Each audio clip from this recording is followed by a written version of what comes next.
সকলোকে নমস্কাৰ জনাইছোঁ। আকৌ আজি খানা খাবলৈ আহিলোঁ। আজি মোৰ খানাত আছে কেঁচা মূলা লৈ লৈছোঁ।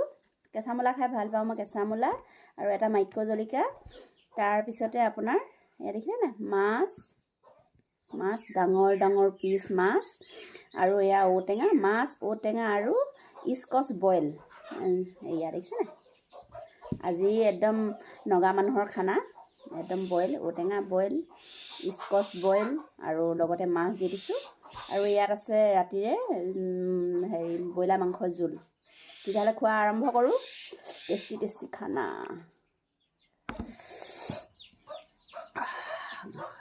কি মজা! বইলকণ খাই এনেও ভাল লাগে ন?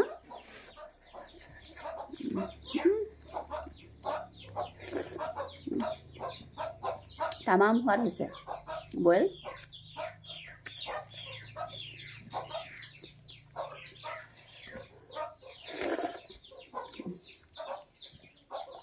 ঔটেঙা গোন্ধটো যে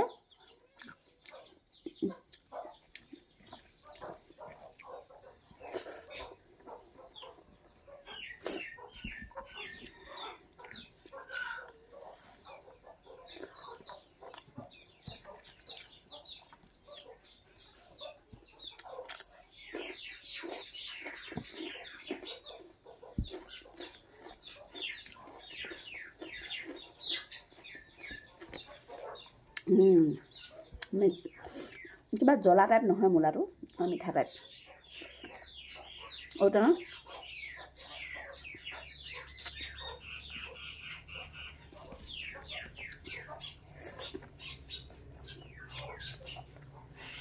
আমি আকৌ গাঁৱলীয়া মানুহ যে বেছিভাগ বইল খাই ভাল পাওঁ।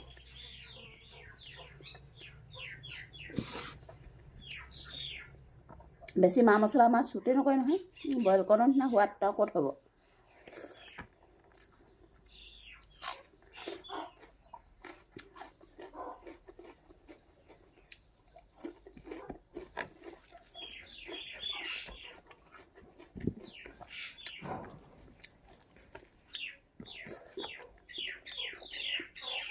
মাছৰ পিচ দেখিছে নাই, বইল মাছ। কেতিয়াবা এনেকৈ বনাই খাবচোন। পানী দিব, পানীতে আলু, স্কচ যি চব্জি খায় আৰু ওলকবি কাটি দিব।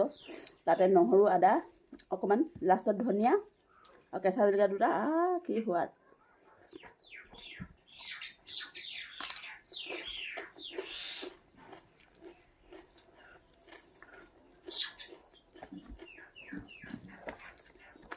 ঔটেঙা জোলকণ বেলেগেই আৰু।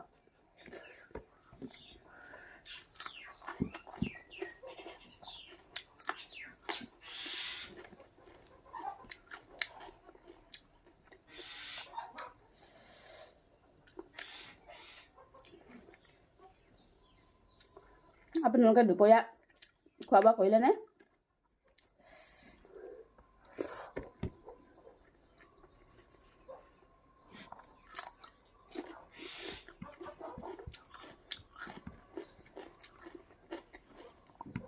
ঔটেঙা দিয়া মাছৰ জোলকণ, বইল জোলকণ কাৰ কাৰ প্ৰিয় কমেণ্ট এটা কৰিব দেই।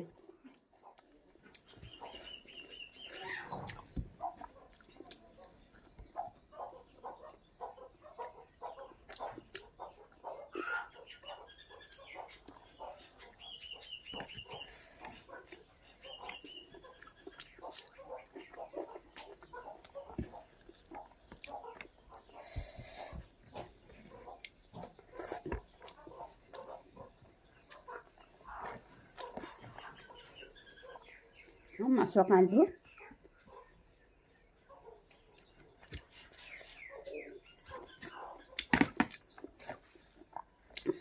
আমি নোৱাৰ কি, গাঁৱলীয়া মানুহ ভাতেই মেইন ন। দিনটোত এসাঁজেই খাওঁ, ভাতে খাওঁ। কিন্তু